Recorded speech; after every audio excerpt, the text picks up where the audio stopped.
Electronics ഇഷ്ടപ്പെടുന്ന 10ാം class കൂട്ടുകാരൊക്കെ ഉണ്ടെങ്കിൽ തീർച്ചയായിട്ടും ഈ ഒരു വീഡിയോ കാണുക. കാരണം ഇനി നമുക്കൊരിക്കലും 10ാം ക്ലാസ് ഫിസിക്സിലേക്ക് തിരിച്ചു പോകാൻ സാധിക്കുകയില്ല. അപ്പോൾ നമ്മുടെ 10ാം ക്ലാസ് ഫിസിക്സിൽ ഒരിക്കലും ഒഴിച്ചുകൂടാൻ സാധിക്കാത്ത ഒന്നായിരുന്നു നിക്രോം എന്ന് പറയുന്നത്. അതിൽ ഫസ്റ്റ് ചാപ്റ്ററിൽ നമുക്ക് അങ്ങോട്ട് പഠിക്കാൻ ഹീറ്റിനെ സംബന്ധിച്ചിടത്തോളം റെസിസ്റ്റേഴ്സിനെ സംബന്ധിച്ച് അതിൽ ഒരിക്കലും ഒഴിച്ചുകൂടാൻ സാധിക്കാത്ത ഒന്ന് തന്നെയായിരുന്നു നിക്രോം.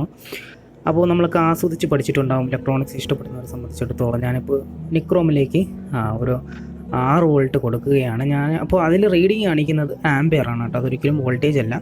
അപ്പോൾ നിക്രോമിന് ഏകദേശം 4 പ്രോപ്പർട്ടീസാണ്: high resistivity, high melting point, high ductility, ability to emit red hot condition for long time without getting oxidised. ഇതൊക്കെയാണ് ഇതിൻ്റെ പ്രോപ്പർട്ടീസ് എന്ന് പറയുന്നത്. ഞാനിപ്പോൾ ഇത് 12 വോൾട്ടിലോട്ട് സെറ്റ് ചെയ്യണം. ഇത് അപകടമാണ് കേട്ടോ, അത് ആരും അനുകരിക്കരുത്. ഓക്കെ, അപ്പോൾ ചാനൽ ഇഷ്ടപ്പെട്ടാൽ സബ്സ്ക്രൈബ് ചെയ്യാൻ മറന്നു പോകരുത്.